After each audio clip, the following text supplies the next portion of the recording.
బండి వల్ల మీదేనా బాబు?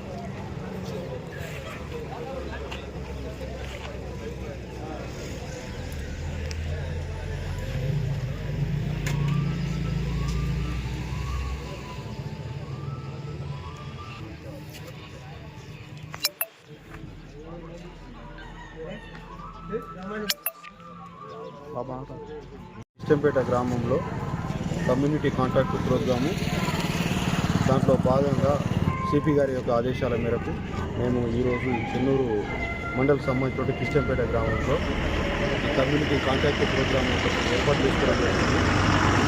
దీంట్లో భాగంగా ఈరోజు మార్నింగ్ అవర్స్లో ఈ యొక్క కిష్టంపేట గ్రామాన్ని అటెండ్ చేసుకొని ఇక్కడ ఏమన్నా మనకు అనుమానాస్పదంగా ఏమన్నా మెటీరియల్స్ ఉంటే అవి కలెక్ట్ చేసుకోవాలనే ఉద్దేశంతో, అలాగే గుడుంబ కానీ గాంజా కానీ దాన్ని సెర్చ్ చేయడం కొరకు అని చెప్పి మేము ఇక్కడ ఒక ప్రోగ్రాం ఏర్పాటు చేసుకున్నాము. దాంట్లో భాగంగానే ఇప్పటివరకు మేము ఒక 30 బైక్లను స్వాధీనం చేసుకొని వాటి బండి యొక్క డాక్యుమెంట్స్ వాటికి వెరిఫై చేసుకుంటున్నాము. ఎందుకంటే లోకల్లో కూడా బండ్లు కూడా చెక్ జరుగుతున్నట్టుగా చేస్తున్నట్టుగా కొద్దిగా మాకు అనుమానం ఉంది. దానికి భాగంగానే బండికి సంబంధించిన డాక్యుమెంట్స్ కూడా వెరిఫై చేసుకొని దాన్ని చేయడం కొరకు బండ్లు కూడా మేము తీసుకోవడం జరిగింది.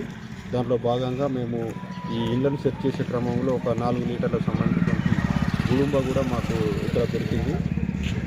అలాగే గాంజాకు సంబంధించిన యాక్టివిటీస్ నడుస్తున్నాయని చెప్పి దాంట్లో భాగంగా గాంజా అమ్మే వాళ్ళ యొక్క సస్పెక్ట్ ఇళ్లను కూడా మేము చెక్ చేసుకోవడం జరిగింది.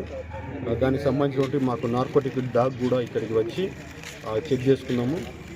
కాబట్టి ఈ చెన్నూరు మన కిష్టంపేట గ్రామంలో ఉన్నటువంటి ప్రజలకు, అలాగే చెన్నూరు మండలంలో ఉన్నటువంటి ప్రజలకు మా పోలీసు వారి తరఫు నుంచి వెళ్ళి చెప్పడం ఏంటంటే, ఇట్లా కంటిన్యూగా మాకు మంత్లీ వైజ్గా ఇక్కడ ఈ యొక్క కమ్యూనిటీ కాంటాక్ట్ ప్రోగ్రామ్స్ జరుగుతూ ఉంటాయి. కాబట్టి విలేజ్లలో ఎట్టి పరిస్థితుల్లోనూ గుడుంబ కానీ గాంజా కానీ ఎలాంటిది దానికి అమ్మే వాళ్ళ గురించి ఇన్ఫర్మేషన్ ఇవ్వాలి. ఎవరు కూడా దానికి బానిస కాకుండా, అడిక్ట్ కాకుండా దాన్ని మీరు మీ వంతు బాధ్యతగా మీరు చెప్పాలని చెప్పి కోరుకుంటున్నాను.